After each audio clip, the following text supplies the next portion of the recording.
જોગ લગન ગ્રહ બાર તિથિ સકલ ભય અનુકૂળ ચર અરુ અચર હર્ષ જુત રામ જન્મ સુખ મૂળ. રામનવમીના તહેવારની વાત છે ત્યારે આજના પોડકાસ્ટમાં આપણા ખાસ ગેસ્ટને મળવાનો સમય આવી ગયો છે. રાજકોટના રામકૃષ્ણ આશ્રમના અધ્યક્ષ શ્રી સ્વામી નિખિલેશ્વરાનંદજી મહારાજ સાથે આજે રામનવમી નિમિત્તે થોડી વાતો કરીએ. આજે ભગવાન રામ વિશે થોડી વાત કરવી છે, તો સવાલની શરૂઆત જ આપણે ત્યાંથી કરીએ કે મહદ અંશે વિદ્યાર્થીઓ આ પોડકાસ્ટ જોવાના છે, તો ભગવાન રામની વિદ્યાર્થી અવસ્થાની જો વાત કરીએ તો એમાંથી કઈ એવી લાક્ષણિકતાઓ છે કે જે આપણે આપણા જીવનમાં લઈ શકીએ? આપણે જે કંઈ આપણા વિભિન્ન રામાયણ તો શતકોટી અપારા, જેમ ગોસ્વામી તુલસીદાસ કહે છે, ઘણી બધી પણ રામાયણો છે. જે કંઈ આપણી પાસે તે વર્ણન થોડા આવે છે, એનાથી આપણને ખબર પડે છે કે રામચંદ્રનો સ્વભાવ જે મૃદુ સ્વભાવ હતો, આજ્ઞાકારિતા એમનામાં હતી, જે કંઈ એક આદર્શ વિદ્યાર્થીના બધા લક્ષણો હતા, કૌશલ્ય હતું, વીરતા હતી, અને એને જ કારણે આટલી નાની ઉંમરમાં એમણે તાડકાનો વધ કર્યો, સુબાહુ મારીચીનો વધ કર્યો, વિશ્વામિત્રને લઈ ગયા ત્યારે. તો એમાં વીરતા પણ હતી, સાથે સાથે નમ્રતા પણ હતી. આવા બધાય ગુણોનો સાગર એવા શીલ સંપન્ન એવા રામચંદ્રજી હતા. વિદ્યાર્થી અવસ્થામાં પણ એમના એક આદર્શ વિદ્યાર્થી કહી શકાય એવા વિદ્યાર્થી હતા. અને જ્યારે એક પ્રસંગ બહુ જાણીતો છે કે જ્યારે સ્વયંવરમાં ભગવાન શ્રીરામ ધનુષ તોડે છે અને પરશુરામજી આવે છે, અને પરશુરામજી ખૂબ ક્રોધિત થઈને આવે છે, અને તેની સામે રામનું જે વર્તન છે એકદમ નમ્ર વર્તન છે. તો આજના સમયમાં એ બહુ બિલકુલ સાચી વાત છે. આજના સમયમાં એ એક આપણા માટે બધું મોટો બોધપાઠ છે. ખરેખર તો અત્યારે ખબર હશે, ડેનિયલ ગોલમેન 1991માં 1991માં EQ કોન્સેપ્ટ આપ્યો છે, ઇમોશનલ ઇન્ટેલિજન્સ. તો ઇમોશનલ ઇન્ટેલિજન્સની આ જ વાત છે કે ભાવનામાં વહી ન જવાય. અને જ્યારે આ માન લો ક્રોધ આવે છે કે બીજા કોઈ આપણા બીજી ભાવનાઓ આવે છે, એને આપણે સંયમિત કરી શકીએ. સંયમિત કરવાની શક્તિ, એનું નામ છે ઇમોશનલ ઇન્ટેલિજન્સ. તો EQ તરીકે જોઈએ તો રામચંદ્રજીને 100% માર્ક્સ મળે કે આવી રીતે આટલું બધું એક ઉશ્કેરાઈ જાય છે, પણ એ એકદમ શાંત છે. લક્ષ્મણ ભલે ઉશ્કેરાઈ જાય છે એને પણ એ શાંત કરીને બેસાડે છે રામચંદ્રજી, પણ રામચંદ્રજી પોતે જરાય ઉશ્કેરાતા નથી. આ એક એમની બહુ જ મોટી એમના બહુ મોટો ગુણ છે. અને એ દર્શાવે છે કે એમાં માત્ર IQ નહોતું, પણ EQ પણ સાથે હતું, અને ઇમોશનલ ઇન્ટેલિજન્સ પણ હતું. અને એટલે જ કદાચ કહી શકાય કે આપણે ભગવાન શ્રીરામને મર્યાદા પુરુષોત્તમ એવું નામ આપીએ છીએ. કે આદર્શ એ રામ, કોઈ પણ આદર્શ તમારે જોવું હોય તો આદર્શ તરીકે મર્યાદા પુરુષોત્તમ રામ કોઈ દિવસ મર્યાદાનું ઉલ્લંઘન કર્યું નથી. બધી વાતો, કોઈ પણ તમે અવસર જુઓ, કેટલી બધી ઘટનાઓ જુઓ, એ રામ, અમે લોકો દર 11ના દિવસે અહીંયા રામનામ સંકીર્તન થાય છે. ઘણા લોકો એમાં જોડાય છે, બહુ સુપ્રસિદ્ધ છે. એ રામનામ સંકીર્તનમાં જ એક લાઈન આવે છે કે પ્રસન્નતામ યુવન ગતાભિષેકત તથા ન મમલો વનવાસ દુઃખત મુખામ મુજ શ્રી રઘુનદસ સમદંદસમે સદા સુતા મંજુલ મંગલ પ્રદા. કે એવા રામચંદ્રજીને આપણને એવી મંગલ, એમનું મુખ જોઈને આપણને આનંદ આવે છે. કેવા રામચંદ્રજી કે જ્યારે એમને રાજ્ય આવતીકાલે મળવાનું છે એ ખબર મળ્યા ત્યારે વધારે પ્રસન્ન નથી થતા, અને જ્યારે બીજે દિવસે કહે છે કે તમારે વનવાસ જવાનું છે, ત્યારે પણ એમનું મન, એમનું મુખ એક એ નથી થતું, દુઃખી નથી થતું, ચહેરા ઉપર કોઈ અસર નથી થતી. કેવો ચહેરો? એવો જ ચહેરો. ન તો બહુ સુખમાં છકી જાય, ન દુઃખમાં દુઃખી થઈ જાય. એવી જાતની જે સ્ટેબિલિટી, ઇમોશનલ સ્ટેબિલિટી, એ રામચંદ્રજીમાં આપણને જોવા મળે છે. અને દેટ બહુ મોટો ગુણ છે આ, જે આજે બહુ જરૂર છે. મોટા મોટા એક્ઝિક્યુટિવ લોકો પણ એ ગુસ્સો કરી બેસે છે, અને પરિસ્થિતિ આવે ત્યારે નથી સંભાળી શકતા. તો આપણા જીવનમાં પણ જ્યારે કોઈ દુઃખ આવી પડે ત્યારે આપણે ભાંગી પડીએ છીએ, અને જ્યારે બહુ સુખ આવે ત્યારે આપણે અભિમાનથી છકી જાય છીએ. પણ રામચંદ્રજીમાં એમનો ચહેરો એવો ને એવો જ છે. એ જ રામચંદ્રજીની એક મહાનતા છે, ને એટલે જ એ મર્યાદા પુરુષોત્તમ શ્રી રામ છે. અને એ વસ્તુ ભગવદ્ ગીતા સાથે પણ રિલેટ કરે છે કે જ્યારે શ્રી કૃષ્ણ કહે છે સ્થિત પ્રજ્ઞસ્ય કા ભાષા. હા, બિલકુલ. સ્થિત પ્રજ્ઞતાના બધા લક્ષણો, સ્થિત પ્રજ્ઞતાના બધા લક્ષણો તમને રામચંદ્ર, કહે છે ને એમાં અર્જુને પ્રશ્ન જ પૂછ્યો છે, સ્થિત પ્રજ્ઞ કા ભાષા સમાધિસ્થ કેશવ સ્થિત કિમ પ્રભાષે તો કિમાસિત વ્રજત કિમ. અને ત્યારે શ્રી કૃષ્ણ કહે છે પ્રજહાતિ યદા કામાન સર્વાન પાર્થ મનોગતાન આત્મન્યેવ આત્મના તુષ્ટ સ્થિત પ્રજ્ઞસ્થ દોચ્યતે. કે આવી રીતે જેણે બધી કામનાઓને ત્યજી દીધી છે અને જે સબ રહે છે, પ્રજહાતિ યદા કામાન સર્વાન પાર્થ મનોગતાન આત્મન્યેવ આત્મના તુષ્ટ સ્થિત પ્રજ્ઞસ્થ દોચ્યતે. જે પોતાને આત્માના આનંદમાં મગ્ન રહે છે એને સ્થિત પ્રજ્ઞ કહેવાય. પણ એનાથી અટકતા નથી શ્રી કૃષ્ણ ભગવાન, કારણ કે આ તો શું છે સબ્જેક્ટિવ ટેસ્ટ. મને ખબર પડે કે મેં જોયું છે, પણ મને કેવી રીતે ખબર પડે તમે બધી વાસનાઓનો ત્યાગ કર્યો છે કે નહીં, તમે બધી ઈચ્છાઓનો ત્યાગ કર્યો, મને કેવી રીતે ખબર પડે? એટલે ઓબ્જેક્ટિવ ટેસ્ટ પણ આપે છે. દુઃખેશ્વનું દિગ્નમના સુખેશુ વિગત સ્પૃહ વીતરાગ ભય ક્રોધ સ્થિત ધીર મુનિ રુચ્યતે. મેળવી લ્યો રામચંદ્ર લક્ષણ. બધા પૂરેપૂરા લક્ષણ. દુઃખેશ્વરનું દિગ્નમના, દુઃખ એનાથી ઉદ્વિગ્ન જ થતા, ઉદ્વિગ્ન નથી થતા. જયારે એમને કહેવાય કે છે કાલે વનવાસ જવાનું છે, હજી તો રાજા બનવાના હતા, એને બદલે વનવાસ જવાનું છે, પણ એમને ઉદ્વિગ્ન નથી થતા. દુઃખેશ્વરનું દિગ્ન સુખેશુ વિગત સ્પૃહ. અને જયારે કહેવામાં આવે છે તમે રાજા થશો ત્યાં પણ એકદમ છકી નથી જતા આનંદમાં. અને વીત રાગ ભય ક્રોધ, ક્રોધનો એમણે ત્યાગ કર્યો છે, ભયનો ત્યાગ કર્યો છે અને આસક્તિનો ત્યાગ કર્યો છે. અનાસક્તિ પૂરો રહે છે. એટલે એક આદર્શ પુરુષ ધર્મ આપણને મર્યાદા પુરુષોત્તમ તરીકે શ્રી રામચંદ્રજીનું આવું એક મહાન આદર્શ આપણને મળે છે. અને આજના સમયમાં જ્યારે આદર્શની વાત થઈ તો જે સુશાસન છે ત્યારે રામ રાજ્ય એવો શબ્દ આપણે વાપરીએ છીએ. તો આજના પ્રવર્તમાન યુગમાં રામ રાજ્યની વિભાવના શું કરી શકાય? બહુ સરસ. રામ રાજ્યની વાત ગાંધીજી કરી હતી. ગાંધીજીની બહુ ઈચ્છા હતી કે રામ રાજ્ય ફરીથી આવે અને રામ રાજ્ય પર પંડિત રામકિંકર ઉપાધ્યાયને સ્વામી આત્માનંદજી દર વર્ષે બોલાવતા રાયપુર અમારા આશ્રમમાં રામકૃષ્ણ મિશનમાં 30 વર્ષો સુધી આવ્યા હતા. એકવાર એમને આ સબ્જેક્ટ આપ્યો હતો રામ રાજ્ય. બહુ સુંદર એમના પ્રવચનો છે રામ રાજ્ય ઉપર, કે રામ રાજ્યમાં કેવી રામ રાજ્ય એવું હતું. બહુ સુંદર એમણે વાત કરી કે એક પંડિતજીને એક ન્યાયાધીશે, બહુ મોટા ન્યાયાધીશે, એણે પૂછ્યું કે અમને આ સબ્જેક્ટ ઉપર તમે પ્રવચન આપો કે રામ રાજ્યમાં ન્યાયની પ્રક્રિયા કેવી હતી એ અમને કહો. ત્યારે એમણે જવાબ આપ્યો કે ત્યારે ન્યાયની પ્રક્રિયા હતી જ નહીં, કારણ કે અન્યાય હતો નહીં. એટલે ન્યાયાધીશની પણ આવશ્યકતા નહોતી ને ન્યાયતંત્રની પણ આવશ્યકતા નહોતી. એટલું બધું એ આદર્શ હતું રામ રાજ્ય કે જ્યાં કોઈ ઝઘડા પણ નહીં, કોઈ વિખવાદ નહીં, અન્યાય નહીં, એવું એ રામ રાજ્ય હોવાને કારણે ત્યાં ન્યાયાધીશ પણ નહોતા અને ન્યાય પણ નહોતું, ન્યાયતંત્ર પણ નહોતું. તો આ એક આદર્શ એ રામ રાજ્ય.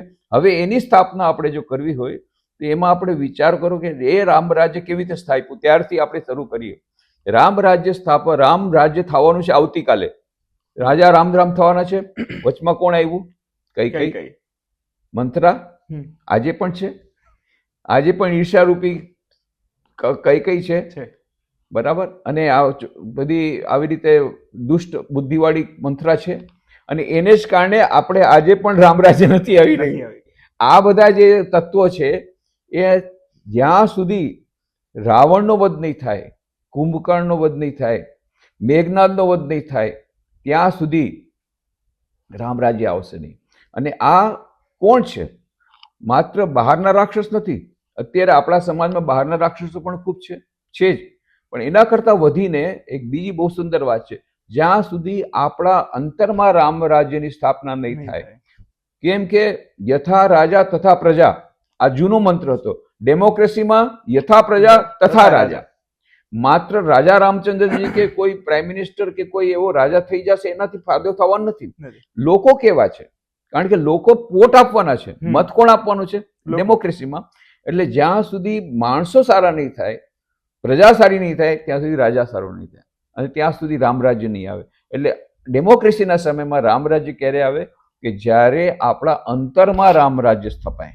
અને અંતરમાં રામ રાજ્ય ક્યારે સ્થપાશે? જ્યારે અંતરના આપણા શત્રુઓનો વધ આપણે કરી શકીશું. જેમ ત્યારે રામ રાજ્ય કેવી રીતે સ્થપાયું? રાવણનો વધ, કુંભકર્ણનો વધ, મેઘનાદનો વધ. અને રાવણ, કુંભકર્ણ, મેઘનાદ છે કોણ? તુલસીદાસજી બહુ સુંદર વાત કરે છે વિનય પત્રિકામાં. શું કહે છે? મોહ દશમૌલી તદભ્રાત અહંકાર પાકા રિજિત કામ વિશ્રામહારી. મોહ છે ને એ છે દશમૌલી, 10 માથાવાળો. હમ. એ કોણ? દશમૌલી એટલે રાવણ.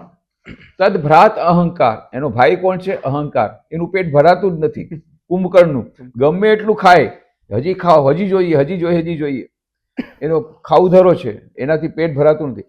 ગમે એટલી પ્રશંસા મળે, એને હજી પબ્લિસિટી જોઈએ છે, હજી પબ્લિસિટી જોઈએ છે, એનો અહંકાર સંતોષાતો નથી. આ અહંકાર.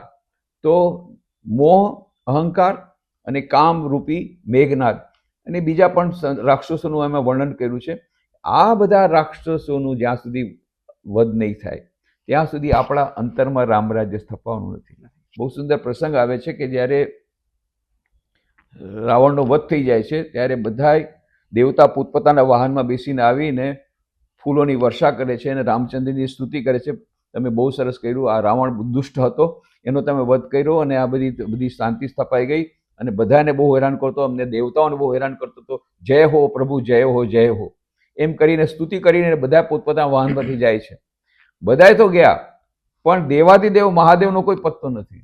એટલે કેટલાક લોકો વિચાર કર્યો કે ભાઈ ગમે તેમ હોય, પોતાનો શિષ્ય હતો ને એટલે થોડું તો દુઃખ થાય, પણ એવું નથી. આવે છે મહાદેવ. તે ક્યારે આવે છે?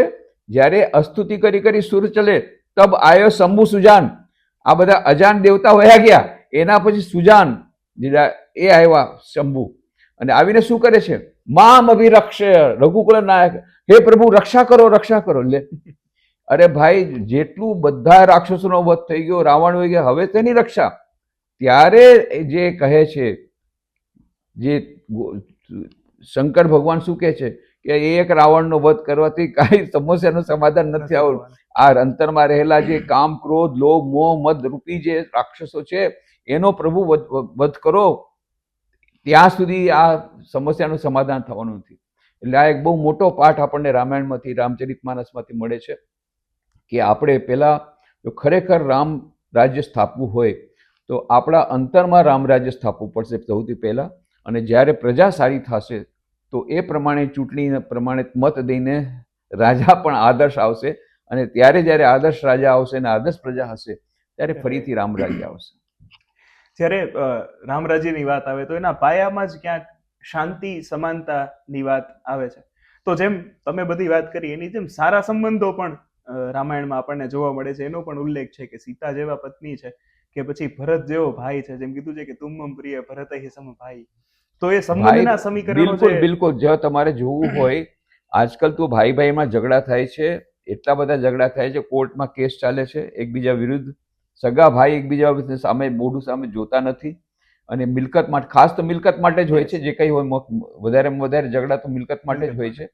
પણ સગા ભાઈ એકબીજા સાથે ઝઘડે છે, એકબીજાનું ખૂન કરે છે, કોર્ટમાં કેસમાં જાય છે. આ કળિયુગ. અને તમે જુઓ ત્યારે રામ અને ભરત વચ્ચેનું અહીંયા પદ મેળવવા માટે થઈને કેટલા ઝઘડા, એકબીજાને મર્ડર પણ કરાવે છે બધા રાજનેતાઓ. ત્યાં ભરત કહે છે મારે રાજા નથી બનવું, રામ કહે છે મારે રાજા નથી બનવું. પદ ત્યાગ માટેની હરીફાઈ અને અહીંયા પદ મેળવવા માટેની હરીફાઈ, આ બે અલગ અલગ જુદા છે. બીજું છે સંબંધ, જે વાત તમે કરી, સગા ભાઈની સાથે કેવો સંબંધ, ભાઈઓ વચ્ચે કેવો સંબંધ, એ તમે જુઓ. પતિ પત્ની વચ્ચે કેવો સંબંધ, કેવી સીતાનું નામ લેતા જ આપણું મસ્તક ઝૂકી જાય. કે સ્વામી વિવેકાનંદ કહે છે રામ ભલે હજી થશે, સીતા જેવું પાત્ર કોઈ નહીં થાય. કે આટલી બધી સહનશીલતાની મૂર્તિ, હંમેશા એક પૃથ્વીની જેમ સહન બધું કર્યું, મૂંગે મોઢે સહન કર્યું, અને હંમેશા પતિના સાથે સુખ દુઃખમાં સાથે રહ્યા, એવી આદર્શ પત્નીનો રોલ એમણે ભજવ્યો છે સીતા માતાએ. અને રામચંદ્રજીએ પણ પોતાનાથી બનતું બધું કર્યું. આવી રીતે સંબંધોની દૃષ્ટિથી, સંબંધોનું મેનેજમેન્ટની જ્યારે આપણે વાત કરીએ ત્યારે રામચરિત માનસમાં આપણને આવા બધા આદર્શ સંબંધો મળે છે કે જેમાં સંબંધોના મૂળમાં હોય છે સામેવાળી વ્યક્તિને આનંદ આપવો છે, મારો આનંદ નહીં. સામેવાળી વ્યક્તિ આનંદિત થાય તો મારો એનો પ્રત્યેનો પ્રેમ, જે સાચો પ્રેમ છે, આ એક જ વસ્તુ આવી જાય, નિસ્વાર્થ પ્રેમમાં આવી જાય. અત્યારે આપણા સંબંધો ગમે એટલે કહીએ બરાબર છે, પણ એમાં ખટાશ છે, ખટાશ છે. અને બીજી એક વસ્તુ છે કે કોઈ પણ સંબંધરૂપી તમારે જે વૃક્ષ હોય એને તમારે આગળ કરવું હોય તો બાકી બધી વસ્તુ તો બહુ જરૂરી છે, ફર્ટિલાઇઝર પણ છે, સૌથી મુખ્ય વસ્તુ છે પાણી. પણ પાણી કેવું હોવું જોઈએ? મીઠું પાણી હોવું જોઈએ. પોરબંદરમાં અમે લોકો ત્યાં કોલોની બનાવી ભૂકંપના રાહતના ભાગરૂપે, ને બહુ વૃક્ષો વાવ્યા કે અમે નંદનવન બનાવવું છે, પણ બધા વૃક્ષો મરી ગયા. કેમ? ત્યાં પારું ખારી છે, 6.8 ફૂટ ખોદો, 10 ફૂટ ખોદો એટલે સમુદ્રનું પાણી આવી જાય. એટલે પછી અમે લોકોએ ચેક ડેમ બનાવ્યો, વોટર હાર્વેસ્ટ પ્રોજેક્ટ બનાવ્યો, અને પછી અમે વૃક્ષ લાગ્યા અને એ મીઠું પાણી આપ્યું. બહુ સરસ સરસ વૃક્ષો થયા. તો પાણી કેવું હોવું જોઈએ? મીઠું હોવું જોઈએ. એવી રીતે પ્રેમ કેવો હોવો જોઈએ? મીઠો પ્રેમ હોય. નોટ સોલ્ટિશ લવ, નોટ સેલ્ફિશ લવ. નિસ્વાર્થ પ્રેમ હોવો જોઈએ. તો જ સંબંધો પ્રંગરશે, નહીં તો સંબંધોનું વૃક્ષ આગળ નહીં વધે.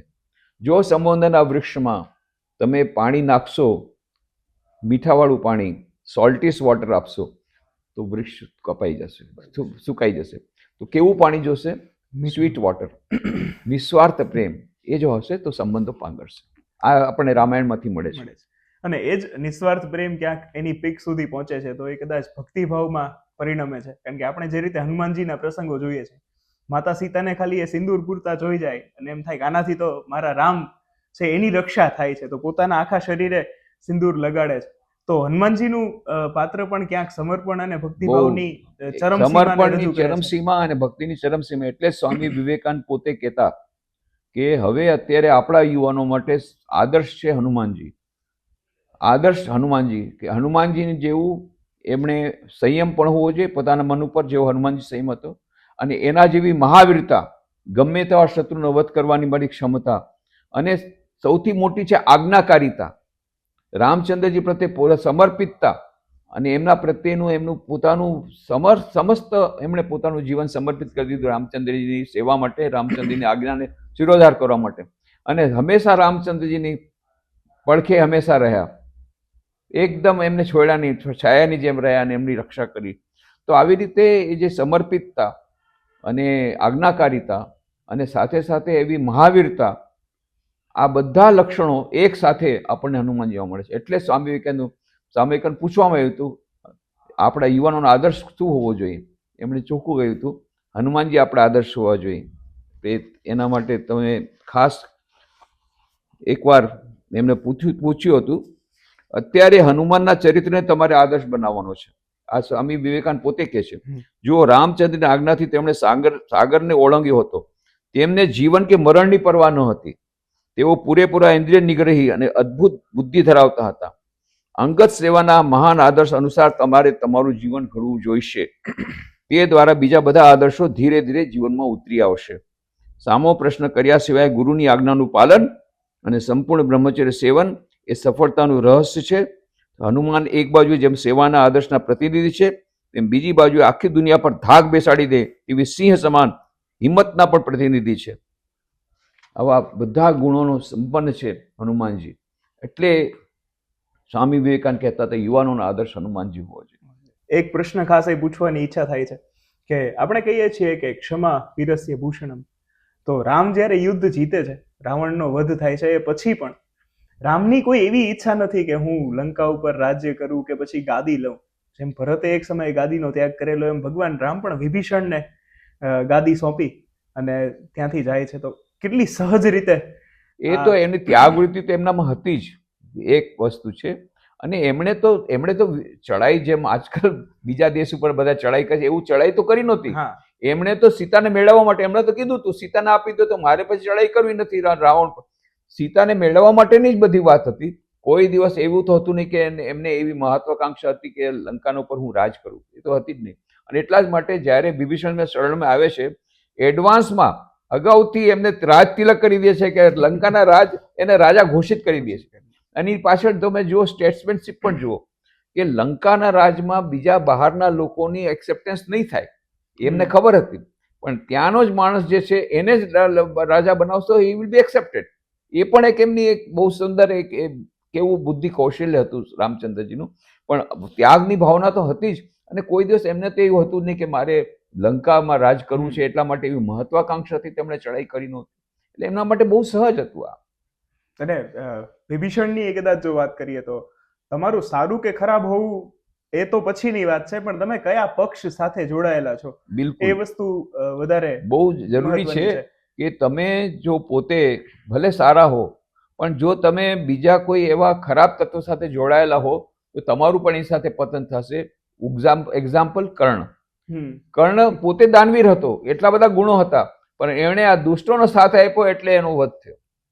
એક જ માત્ર એનું હતું. અને એવી જે સેમ એ વસ્તુ ભીષ્મ પિતામહ, એવી જ રીતે દ્રોણ, એ લોકોએ પોતે મહાન હતા, પણ એમણે સાથ કોને આપ્યો? દુષ્ટોનો.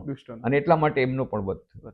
એટલે કોની સાથે તમે જાઓ છો એ તમારી ચોઇસમાં રહેવાનું છે કે તમે કોનો સપોર્ટ કરો છો, એ તમારી જરૂર છે. રામાયણના આવી જ રીતે ઘણા બધા પ્રસંગો છે અને સાથે એના વર્ઝન્સ પણ ઘણા બધા મળે છે કે ભારત સિવાયના અમુક દેશોમાં પણ રામાયણ વંચાય છે અને ઉજવાય છે ખાસ તો એમાં સૌથી પહેલા બે કદાચ કોઈ નામ આપણા મગજમાં આવે તો એક તો વાલ્મીકી રામાયણ અને બીજું તુલસીદાસજીનું રામચરિતમાનસ. તો આ બંને જે મહાગ્રંથો છે આપણા શાસ્ત્રને, રામને કઈ રીતે અલગ અલગ એંગલથી રજૂ કરે છે. બરાબર છે. તો એમાં શું છે કે તમે તુલસીદાસજીની દૃષ્ટિ છે ને ઐતિહાસિક દૃષ્ટિ છે. જે ખરેખર જે બન્યું એ ઘટનાઓનું વર્ણન તમને તુલસીદાસની રામાયણમાં મળે છે. જ્યારે ગોસ્વામી તુલસીદાસજી જે છે એ ભક્તની દૃષ્ટિથી એ જુએ છે રામચંદ્રજીને. અને એમના ગોસ્વામી તુલસીદાસ રામચંદ્રજી એ માત્ર અયોધ્યાના રાજા નથી. અને શ્રી રામકૃષ્ણ પણ આ વાતની ઉપલબ્ધિ થઈ હતી. જો રામ દશરથ કા બેટા, વહી રામ ઘટ ઘટ में लेटा, वही राम है जगत पसेरा, वही राम है सबसे न्यारा. એટલે જે રામચંદ્રજી અને ગાંધીજી પણ આ વાત કરી. ગાંધીજીને એકવાર પ્રશ્ન પૂછાયો હતો કે ભાઈ જે લોકો હિન્દુ નથી એ લોકો કેવી રીતે આમાં જોડાઈ શકે રામ ભજનમાં? તો ગાંધીજી હસતા કે રામ કોઈ બીજા જુદા છે અલ્લાહથી, કે રામ તે ભગવાનથી બધા જુદા છે? રામ હું કોને કહું છું? રામ ફક્ત અયોધ્યાના રાજા નથી, એ તો રામ તો ઈશ્વર છે. ઈશ્વરે એ રામચંદ્રનું સ્વરૂપ ધારણ કર્યું. અવતારની વાત તો આવે છે ગીતામાં. ગીતામાં ભગવાન શ્રી કૃષ્ણ કહે છે યદા યદા હિ ધર્મસ્ય ગ્લાનિર્ ભવતિ ભારત અભ્યુત્થાનમ ધર્મસ્ય તદાત્માનમ સૃજામ્યહમ પરિત્રાણાય સાધુનામ વિનાશાય ચ દુષ્કૃતામ ધર્મ સંસ્થાપનાર્થાય સંભવામિ યુગે યુગે. તો એ જે કૃષ્ણ ભગવાન આવ્યા હતા એ જ રામચંદ્રજી પહેલા ત્રેતા યુગમાં આવ્યા હતા. તો શુદ્ધ બ્રહ્મ પરાત્પર રામ, કાલાત્મક પરમેશ્વર રામ, અને એ જ પરમેશ્વર પછી અવતાર ગ્રહણ કરે છે ધર્મની પુનઃ સ્થાપના માટે, અધર્મના લક્ષ્ય. એવી રીતે જ્યારે રામચંદ્રજી પણ આવે છે તો જ્યારે મનુષ્ય લીલા ધારણ કરે છે તો એ લીલા ધારણ કરે છે. અને જે કંઈ એમની આ લીલા છે પણ ખરેખર કોણ છે? નિર્ગુણ નિરાકાર પરબ્રહ્મ પરમાત્મા પોતે છે. એને સુપર કોન્શિયસનેસ રૂપે એ દરેક ઘટઘટમાં વિરાજમાન છે, કણ કણમાં વિરાજમાન છે. મોસ્ટ ઇમ્પોર્ટન્ટલી દરેક મનુષ્યના અંતરમાં વિરાજમાન છે. તો એ રામચંદ્રજી જ્યારે આપણે રામ રામ કહીએ છીએ, રામ રામ કહીએ છીએ શા માટે? કે તમારી અંદરના રામને હું પ્રણામ કરું છું. દરેકની અંદર રામ છે. એ જ ઈશ્વર, એ જ પરમાત્મા, એ સુપર કોન્શિયસ સ્ટેટ રૂપે, આત્મા રૂપે દરેક મનુષ્યમાં વિરાજમાન છે. એટલે આ આપણે ખાસ યાદ રાખવાનું કે રામચંદ્રજી એ માત્ર ઐતિહાસિક રામ આવ્યા અને પછી એમણે રાવણ કુંભકર્ણનો વધ થઈ ગયો અને લીલા પૂરી થઈ ગઈ એવું નથી. આજે પણ રાવણ કુંભકર્ણ બધા છે અને એનો પણ વધ બહુ જરૂરી છે. અને આપણને એવા રામની જરૂર છે, સુપર કોન્શિયસ સ્ટેટ રૂપે જે દરેક કણકણમાં છે અને આપણા અંતરમાં છે, એવા રામની આજે જરૂર છે. એવા રામની ઉપાસનાની આપણને જરૂર છે. એ જ્યારે એક પંડિતજી ગયા હતા બનારસ હિન્દુ યુનિવર્સિટીમાં પ્રવચન આપતા હતા અને કીધું કે ભાઈ જો રાવણ કુંભકર્ણના 3 જન્મ થયા. હિરણ્યાક્ષ હિરણ્યકશિપુ રૂપે, જય વિજય નામના દ્વારપાલ હતા, એમને શ્રાપ મળ્યો એટલે હિરણ્યાક્ષ હિરણ્યકશિપુ રૂપે આવ્યા સતયુગમાં. અને એ ત્રેતાયુગમાં રાવણ કુંભકર્ણ રૂપે આવ્યા. અને દ્વાપરમાં પછી શિશુપાલ દંતવક્ત રૂપે આવ્યા. તો એમાંથી એક સ્ટુડન્ટ કીધું તો પંડિતજી આપણો યુગ બહુ સારો, કારણ કે આમાં તો રામકુંભ પણ આવ્યા નહીં. ત્યારે પંડિત હસતા કીધું ના ભાઈ એવી વાત નથી. એ વખતે એક રાવણ એક કુંભકર્ણ. હવે આ વખતે એટલા રાવણ એવા કુંભકર્ણ, એટલા બધા કુંભકર્ણ કે કોનું વર્ણન કરે અને કોનું ના કરે. દરેક મનુષ્યની અંદર આ રાવણ કુંભકર્ણ બેઠેલા છે. અને એનો વધ કરવા માટે આપણા અંદરમાં જે રામચંદ્રજી છે, જે પરમાત્મા રૂપે વિરાજમાન છે, સુપર કોન્શિયસ સ્ટેટ કોન્શિયસનેસ રૂપે વિરાજમાન છે, એ ચેતન તત્વ રૂપે વિરાજમાન છે, એની આપણે પૂજા કરવાની છે. તો ધીસ ઇઝ મોસ્ટ ઇમ્પોર્ટન્ટ કે જે રામચંદ્રજી ઇતિહાસમાં હતા એ એમનું ખરેખરું સ્વરૂપ છે શુદ્ધ બ્રહ્મ પરાત્મા રામ. અને એ સુપર કોન્શિયસ સ્ટેટ જે છે એ કોન્શિયસનેસ આપણા દરેક મનુષ્યની અંદરમાં છે. એ રામચંદ્રજી આપણા અંતરમાં છે, દરેકના અંતરમાં છે. અને આપણે જ્યારે ઇન્ટરપર્સનલ રિલેશનશિપ કરીએ ત્યારે એ રામચંદ્રજીને ધ્યાનમાં રાખીને કરીએ તો ઇન્ટરપર્સનલ રિલેશનશિપ પણ સારી થાય છે. અને એનાથી સિવાય બીજું કણકણમાં એ રામચંદ્રજી વ્યાપ્ત છે. એટલે the whole universe is a holistic universe, એકબીજા સાથે કનેક્ટેડ છે. જે મોડર્ન ક્વોન્ટમ થિયોરી છે એને પણ આ સપોર્ટ આપે છે. જો રામ દશરથ કા બેટા વહી રામ ઘટ ઘટ में लेटा, ईशावास्यम इदम सर्वम यत्किंच जगत्याम जगत सर्वम खलु इदम બ્રહ્મ, અને પછી વહી રામ હે જગત પસેરા, વહી રામ હે સબસે ન્યારા. આ રામની આપણે ઉપાસના કરવાની છે. આજનો એક છેલ્લો પ્રશ્ન લઈ લઈએ કે રામાયણની અલગ અલગ વાર્તાઓ, અલગ અલગ ઘટનાઓ, એમાંથી તમારું સૌથી પ્રિય પાત્ર અને એના દ્વારા આજના યુવાનોને જો મેસેજ આપવાનો હોય તો આપ શું મેસેજ આપશો? પ્રિય પાત્ર તો હનુમાનજી વાત કરીને, અને હનુમાનજીના જે ગુણો છે એની મહાવીરતા, જે એમનું પરાક્રમ પણ હતું, સાથે સાથે આજ્ઞાકારિતા પણ હતી, અને એમના ઇન્દ્રિય સંયમ પણ હતો. અને આ બધા ગુણો જેટલા હનુમાનજીના છે એ આપણામાં આવી જાય તો આપણે રામચંદ્રજીને પ્રાપ્ત કરી શકીશું. તો રામચંદ્ર પ્રત્યે આપણી સીધા ભક્તિ આવશે, અને રામચંદ્ર પ્રાપ્ત કરશું એટલે સુપર કોન્શિયસ સ્ટેટ સાથે આપણે એક સાથે થઈ જશું. અનંત સુખ, અનંત જ્ઞાન, અનંત આનંદના ભાગીદાર થઈ જશું. આજનો આ પોડકાસ્ટ આપણે અહીંયા એન્ડ કરીએ છીએ, વિરામ આપીએ છીએ. સ્વામીજી, ખૂબ ખૂબ આભાર. આમ તો આભાર શબ્દ બહુ નાનો પડશે, કારણ કે આપના વ્યસ્ત શેડ્યુલમાંથી તમે અમને સમય આપ્યો અને આ બધી વાતચીત કરી. રામનવમીની આમ તો માત્ર વાતો થતી હોય, પણ આજે ખૂબ સરસ ક્વોલિટેટિવ ડિસ્કશન આખું રહ્યું. એ બદલ હરિવંદના કોલેજ વતી હું આપનો ખૂબ ખૂબ આભાર માનું છું. આભાર. બધાને રામનવમીની શુભેચ્છા. અહીંયા અમારે ત્યાં પણ રામનવમી દિવસે રામનામ સંકીર્તન થશે સંધ્યા આરતી પહેલા. બધાએ એમાં આમંત્રિત છો. આપ બધા આવો, જરૂરથી પધારો. Thank you.